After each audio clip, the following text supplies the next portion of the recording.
Hi, I'm Jay Lepple, and I'm the production officer for Benson Wood and Unity Homes. And today I'm going to show you behind me Bridge B, which is coming after the framing station in our assembly line for our walls. And what we do here is we put on the interior sheathing of our wall assembly at this bridge. And that is for our shear layer as well as our vapor control layer. And what this team does behind me is they bring the 7/16 OSB and place it on the panel.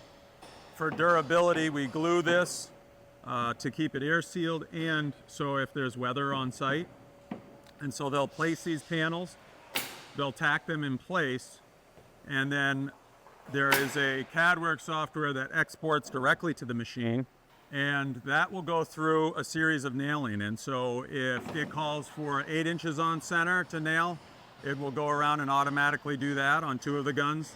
And then it could increase the spacing if this is a shear wall to 4 inches on center.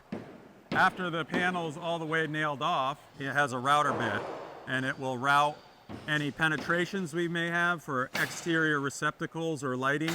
After that, it will route the whole perimeter of the panel and all the rough openings within it.